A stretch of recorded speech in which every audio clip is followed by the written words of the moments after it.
Welcome back to the channel, YouTubers. Today we're working on a hot water heater.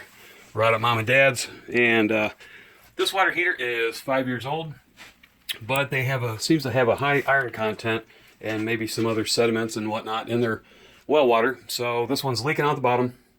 So we're gonna replace it.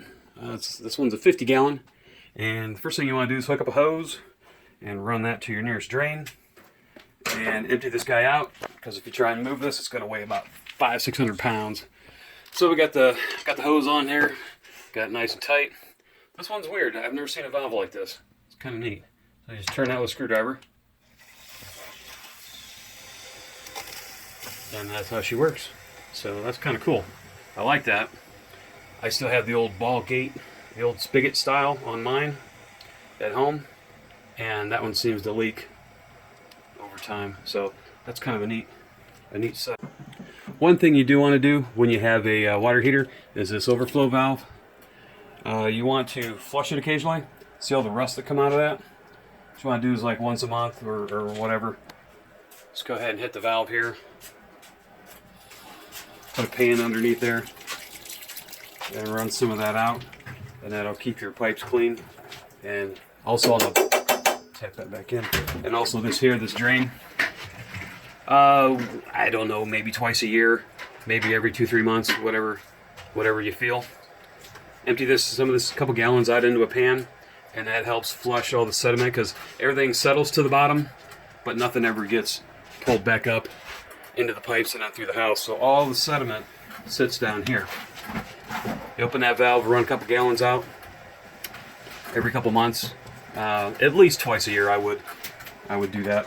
That'll help keep the sediment out of the bottom and help keep your tank cleaner inside and make it last longer. Yep, there is further proof of what's in the bottom of your tank. And this is after there's already been about 20 gallons already flushed out of it. So yeah, you want to flush that out and get all this stuff out of your tank on a semi-regular basis. And step number 3, when you go to empty it, make sure you turn off the supply water. Don't be like me. What a dummy. Alright. Let's go ahead and shut this off too, because you can hear it starting to heat up. You don't want the water heating up as cold water comes in.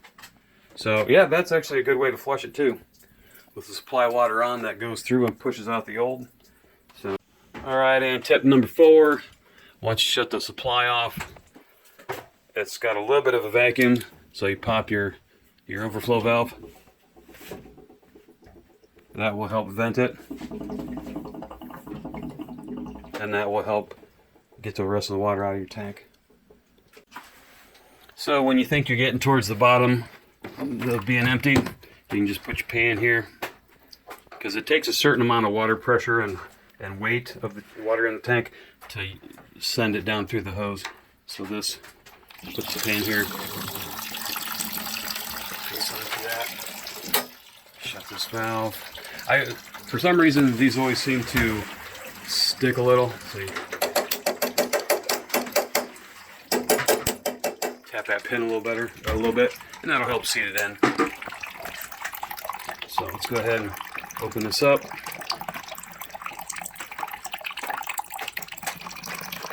And we'll finish draining. And you can also check that by hitting your valve. See how it seems like it's almost done.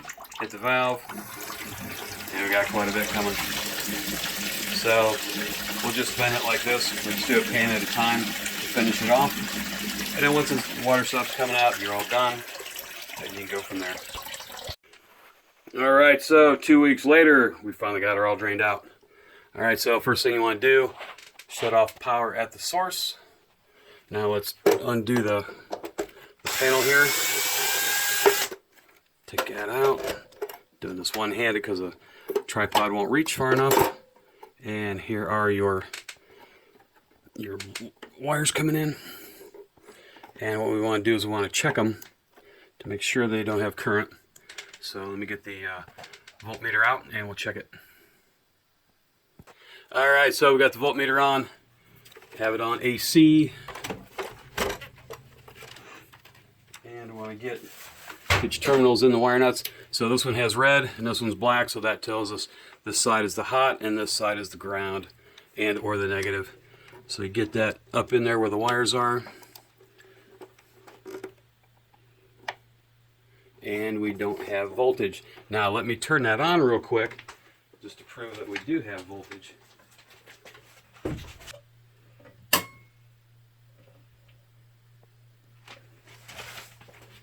Stick them in there. There we go. Okay, that's over 200 volts. Let's go back. Alright, so we have voltage, about 240. Alright, I have to hold them in there to get the 240. So you see, so I'm going to let go of them. And it still has some voltage. Turn it off. And that bleeds down to 0. So, yes, we know the power is off. So now we can take apart our wiring. So basically, these 2 wire nuts, turn that off.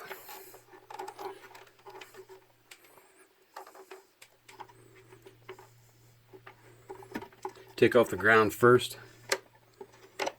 Sometimes you have a capacitor, like in TVs or radios or whatnot.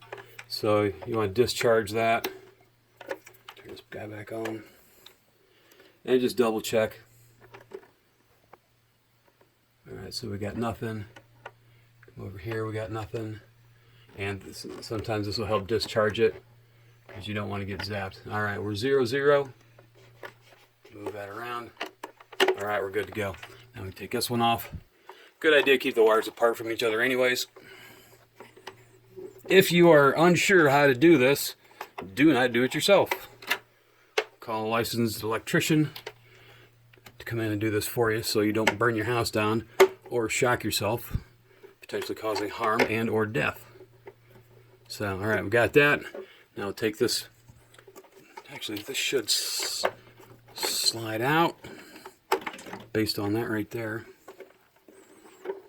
Okay. Alright, let's get that out. Okay, so I couldn't see it from where I was standing. Screw back there, take a screw out, and there we go. Remember which wires went where. So we got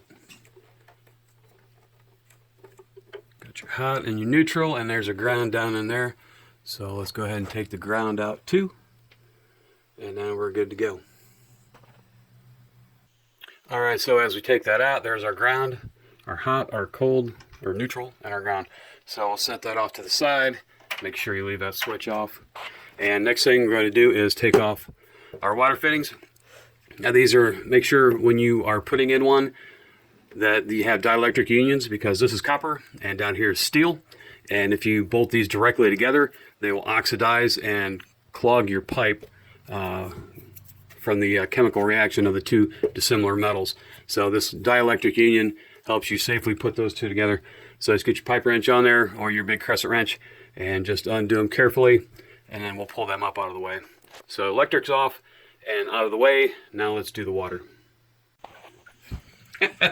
True to form, I cannot budge this one to save my life, even with 2 big wrenches. This one cracked loose. It's almost like it was hand tight. Yeah, that one's loose already. This one, I have everything I got, and it won't come loose. So we're gonna be here for a few minutes. So yeah, these are standard thread, lefty-loosey, when you're looking at them from above or counterclockwise. And there you go. I can hear it venting it. It's finishing up water. That last one, the last tub I pulled out was like straight rust water. So, all right, let me wrench on this some. See what I can get. And our incoming pipeline, outgoing pipeline is dripping a little. So, all right, let's get this one off. All right, so this thing is giving me all kinds of problems. I have never had one this hard. So what I'm gonna do, I've tried hammering on it, smart it on each side, on each of the flats going around. Didn't change much, so I wanna warm this up, try and get it on threads. Now be careful, you see this orange part? That is a plastic sleeve. So I want to go more towards the middle where the nut threads on. So I don't want to put too much heat on it, but I'm sure there's corrosion in here of some sort. So I'm gonna put a little heat, smart it. Hopefully that'll knock it loose, whatever's in there. This don't work. I'm running close to being out of ideas, except a bigger wrench. But I don't want to damage the piping that's there. All I gotta do is take that off, and we'll get to put the new one in and zip it all together, and away we go. But if something's giving you problems, then you got to use a little more force and torque, and you run the risk of damaging the piping. And then you got to fix that before you can get back to where you were. So seems to be my luck the way it runs. All right, so a side job.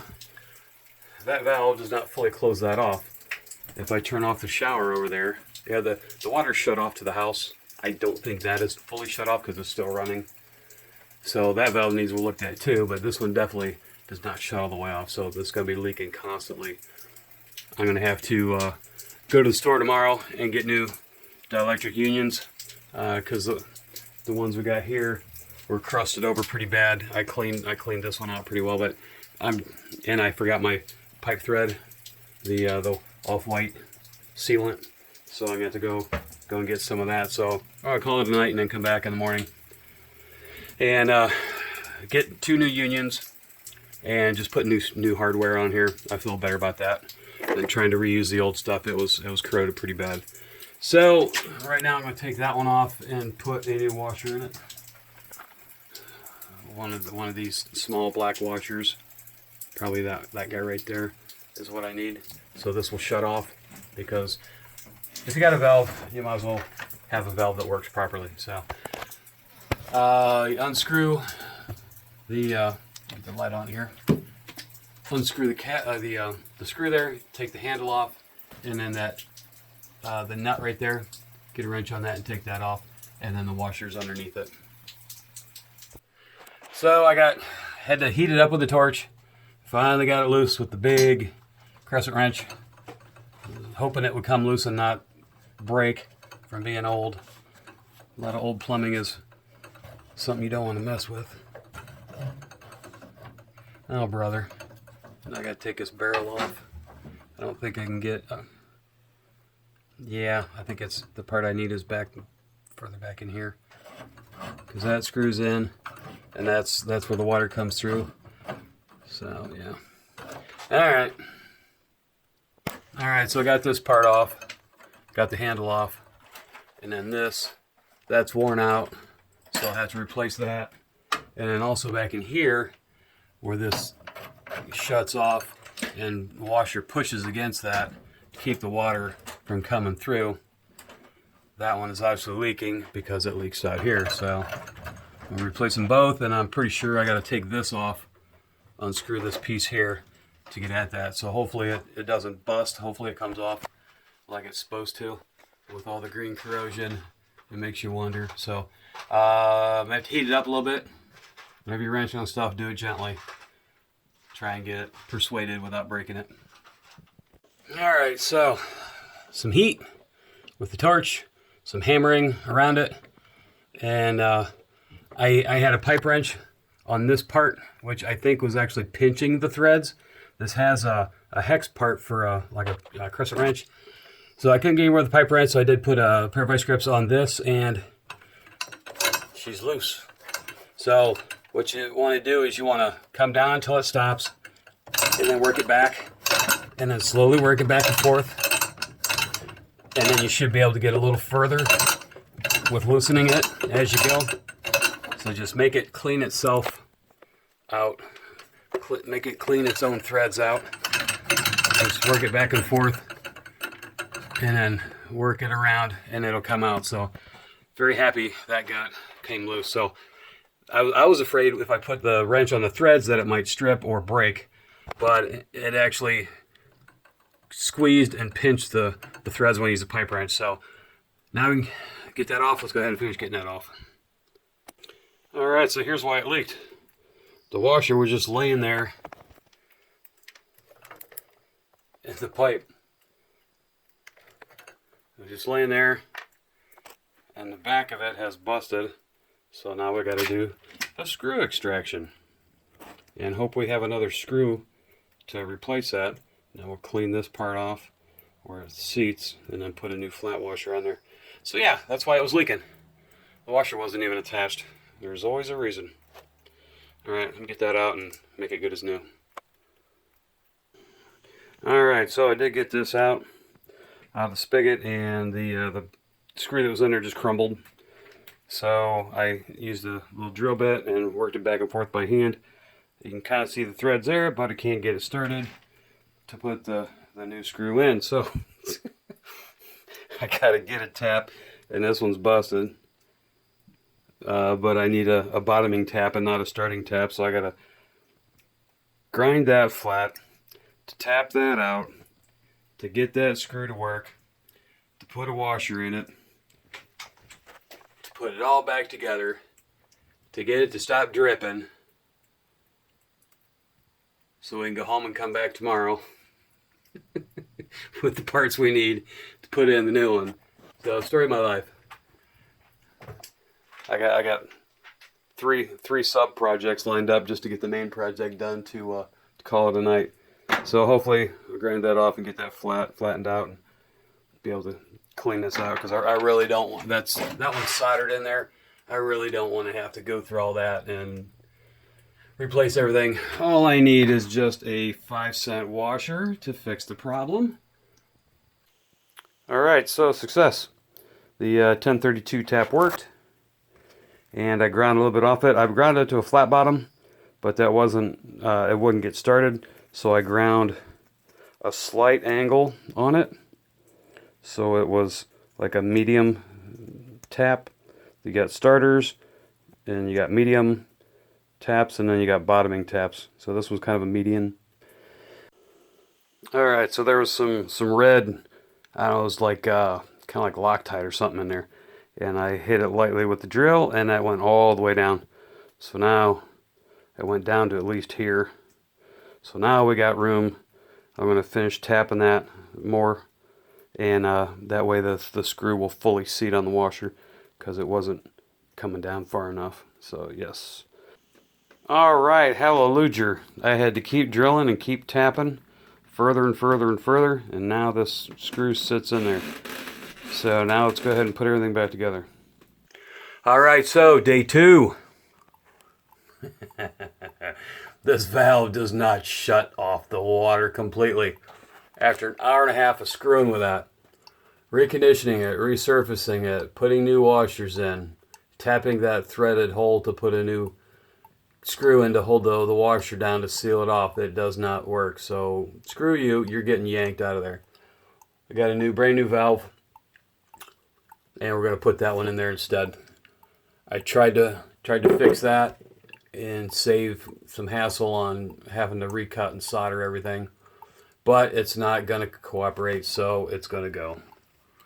Also on the unions, interesting story. I went to Home Depot, got some new dielectric unions, and what I'm going to do is just hook up to the bottom of these. The threads are still good inside of there, so I'm just going to put the bottom half up with new washers and everything, so it's got good contact and good sealing. The ones at Home Depot did not fit. They were a different size. They were slightly smaller and a different thread. So I had to make another trip down to the local True Value, and these are the exact unions that were put in by the previous plumber. So we're going to take the bottom half and all the goodies and put that in there and seal that all up. So we got that to do. Replace the valve, and then get the new water heater in here, hook up the electric, and test her out. All right, so I tried with the valve, the ball valve, and the solder wouldn't stick on the inside because that thing was still dripping. So I went and got a compression fitting, and we put a compression fitting on it. And looky there, campers, no more leaks. Imagine that. So now we're gonna get the water heater put up in here and get her plumbed in, and then hook up the electric and fill her up with water, and then give her a try. Alright, so we're putting the finishing touches on the water heater today.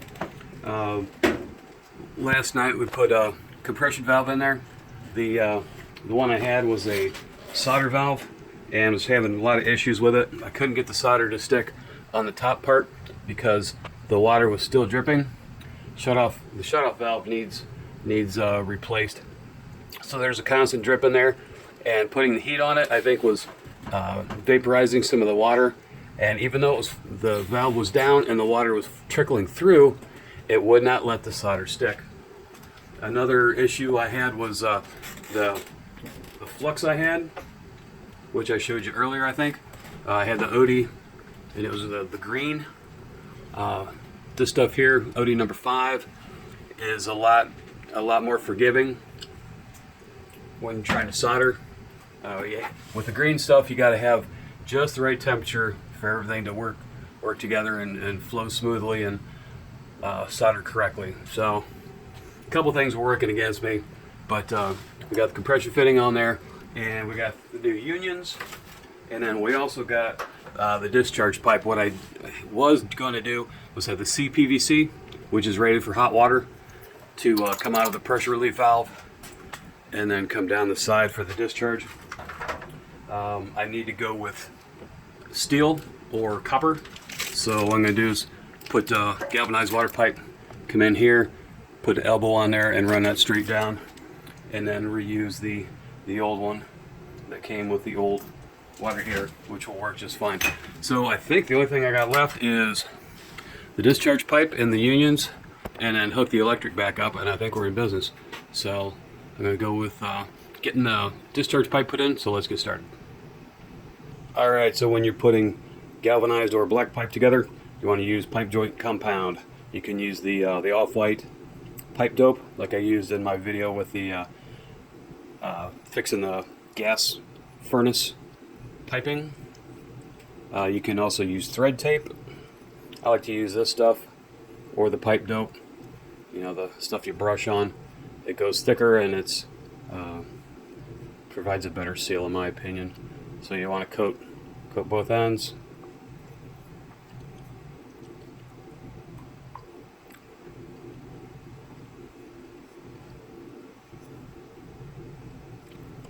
This stuff will last you a long time, this bottle, so don't be skimpy with it. Alright, so you want to thread it in there and then make it nice and snug with a pipe wrench.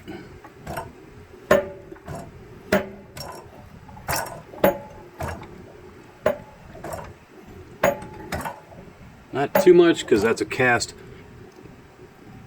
brass fitting. You don't want to crack it. Alright, that looks good there. Now we're going to take our elbow and put our elbow on it. Alright, so I measured about 11 inches, but they only had 10 or 12, and I didn't want to get it way too far out here. So this 11 or the 10 inch is going to be pretty close. Okay, so usually you can get one turn to get it where you want it. Alright, so either going to back this off or try and turn this a little more so this points straight down. Alright, so that is awful tight, so I'm just going to turn this down by hand. And then that will run that out. Let's grab this. Trying to do this one-handed here. My tripod doesn't come up high enough, so my apologies, folks. Now, if this ends up getting too close to that and we can't get the union on, I can always take my hand and move this a little bit of ways. So here's our discharge pipe. Yeah, that's a little loose. I'm gonna fix that. I'm gonna back this off just a little bit so I can get this one more revolution. Alright, so what you want to do, put your pipe wrench on here so this doesn't turn anymore, and then get a wrench on your pipe fitting there. And we're just going to turn this. Hopefully we can get another half a turn rotation out of it. Should be able to. Oh yeah.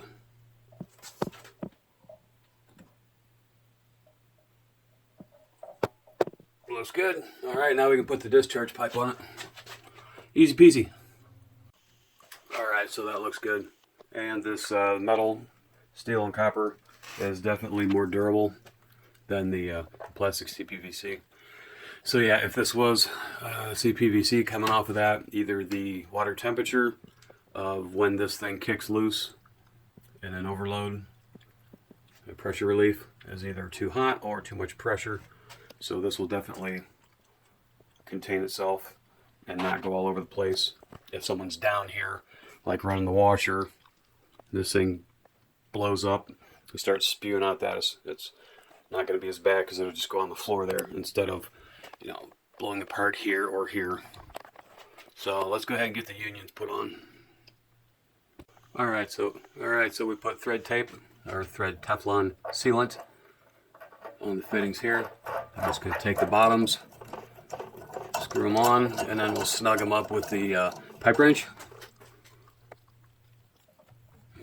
Get this one-handed.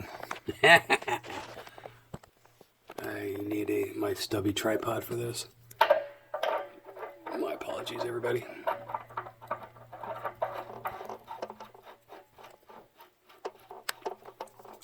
All right, so we're gonna get that, and then we have the new washers that we'll put inside of here also.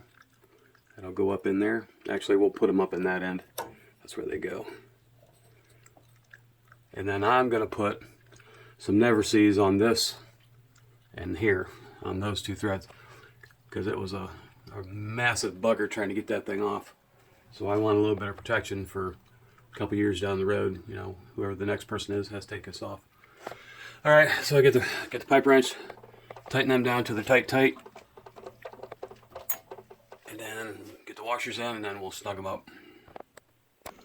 All right, so this doesn't want to come down and seat squarely on that, and the threads inside here seem to be kind of messed up.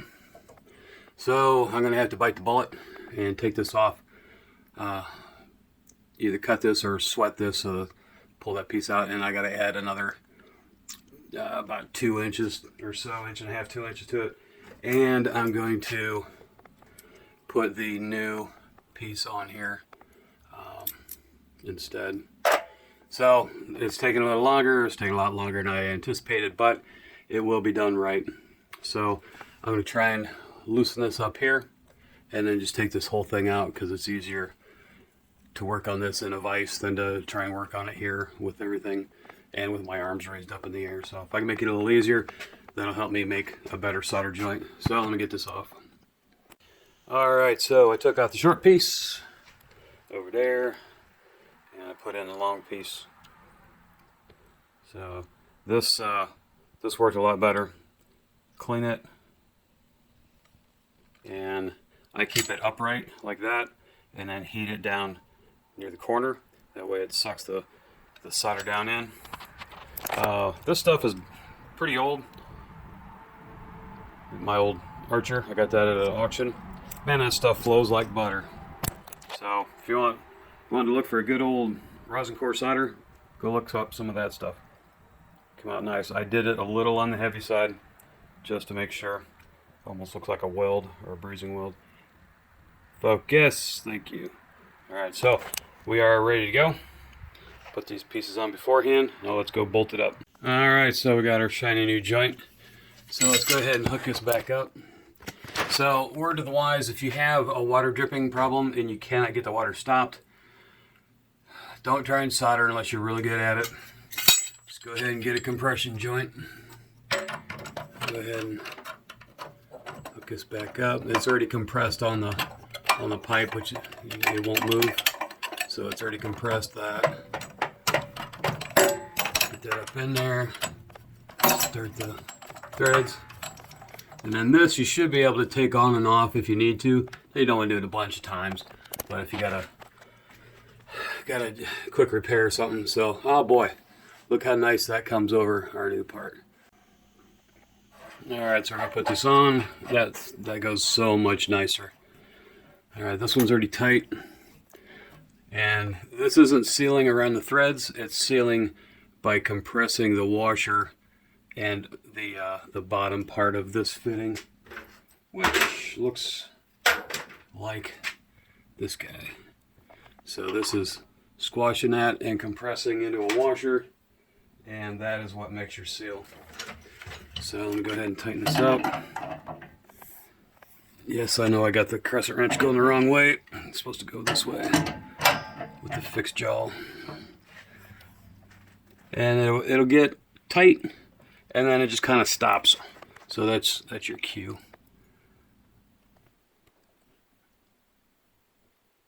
Right about there. We'll double check this one.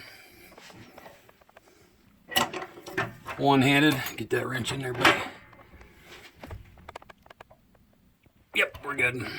All right, now let's go ahead and hook up the electric and turn the water on.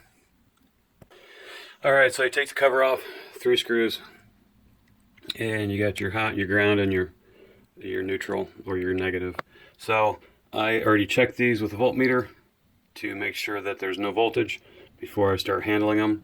So I put my leads on there, and even though the breaker switch is down, before you pick these up and start using them, you want to check them with a voltmeter, just in case. So these are not alive, they're not live right now, and we used our voltmeter, so we're gonna run this in here. We're gonna take our, actually, if it's the same size, no it's not. We'll undo the coupling and put this plate on here so that it bolts back in. So let's undo that. Alright, so I had a white and a black coming from the box and a ground. Now what it is, the black and the white are 110 to 115 volts each, and then the grounds the circuit out. So if you put your leads across the black and the white, you're getting in this case 240. If I put one lead on the ground and the other lead on either the white or the black, I get 110, it was 112, 115-ish. So one of these plus the ground is 120 volts, 120 volts, or if you put it on these two, you get 240. So this is a big bub, 240 volts to run this sucker. So we're gonna run these screws, help ground this out, and what we're gonna do is bend this out. And where is the other tab? Right here. Put this tab on here, and this has a little window there for that to come out and come into that. So it looks like I may need to stuff a lot of this underneath, so let me tuck that so just the loop is sticking out. Alright, so I got that in, stick it over there, line the holes up right in there, and then bolt it up. Alright, so as you take your cover off, you got, this one actually has dual thermostats. There's one right here, and then down in the bottom door there. So you get this here, lift by the middle part right here. Make sure your power's off before you do this. Lift that out of there. And there's your thermocouple. That's what heats the water. Tube that goes in and out. And then right here is your thermostat. So they have 125 marked with a black line. It's kind of the standard. So, heat up your water and then try it. And then after a couple of days, if you don't think it's hot enough, you can turn that little screw there and turn that up a little at a time. So be careful you don't burn yourself. You can always mix in cold water with it if it gets too hot, and then come down here and turn that dial back down a little bit. So go ahead and set your thermostat settings and your temperature. Now put that cover back in. That's got these foam pieces. Let's see if I can get this.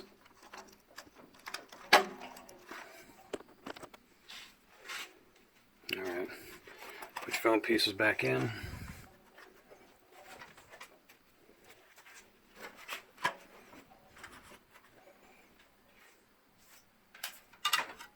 And take your cover, put your cover back in, screw it top and bottom, and we're ready to turn on the water. Alright, so she's a gurgling. Oh. Turn the power line on, power valve. So once it fills up, it will kind of get quiet, like your toilet does when the bowl fills up. And once that happens, then we can turn the heater on. So from here it's just a waiting game. Okay, so she has stopped making noise. So that means she's full. And we got a tiny leak. So we gotta bust that loose and snug it back down. So let me go ahead and shut this off. I'll crack that loose. It's probably gonna send water everywhere. Yeah, once you get it full, check for leaks. So I need to run that a little more with the pipe wrench. I was hoping I was done. All right, let's snug it up. You're gonna crack this loose, and then take this part and go this way with your pipe wrench. All right, so I had to shut water off. So I had to shut water off at the house and here because for some reason, when this is shut off, but there's still water pressure, the water comes down from here. It goes in, which it shouldn't. I don't know if maybe there's not a anti-siphon drain. But you can tell this is mostly air now. We let some water out to get the water level low enough to be able to have this area not full of water. We just vent the air pressure from the water pump. Alright, so once that stops, we'll take this off and put more pipe dope on this and then tighten it back up and put it all back together and try it again. Alright, so moment of truth number 2. Took all this off, put considerably more Teflon thread paste on there. It should do it. But physics will tell. Alright, so once that fills up, we'll take a look-see. Alright, so that one's leaking too. You hear a little hissing noise. So more pipe dope. Yep, you can see it. More pipe dope, and then we'll snug that one down just a little more. So turn the water off again. Turn some of the shower on to relieve some of the water pressure. And then I'll crack this and let it gurgle. And then also let some water out so the water's not right at the fittings.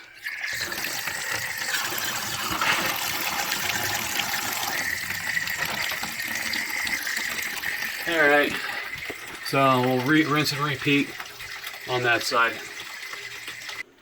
Alright, so what you want to do on your final test is rub down all your fittings, make sure they're dry before you turn the water on. Everything you worked on and the other pipes as well. And once you turn the water on and the tank fills, then the pressure will start looking for the path of least resistance. So I think we're pretty good. I don't see any leaks. So the tank is full. The pump over in the basement there has stopped running, so I believe we're full. Now, I don't know if I said it before, but you always want to make sure you fill the tank with water first before you turn the heater on, before you put the electric to it and turn it on. Because what will happen is when the heater element tries to warm this up and there's nothing but air in there, it will burn out quickly, and I mean you could ruin it, you know, your first day that you get it installed. So fill your tank with water, and now let's go ahead and hit the switch. And then here in a minute or so we should start hearing some clicking and, you know, the typical noises that a water heater makes. So let's give it a few minutes and we'll let it percolate. Another thing you want to do is turn on your hot water so that the hot water can come up through the lines. There you see that rusty water. Once the tank's full, open up a couple hot water lines and purge the air out of the system. We'll do that to a couple different things, sink upstairs and all that. When we get clear, running regular stream of water, then we know the lines are free of air. Alright, it's been about 20 minutes, so let's do the official test.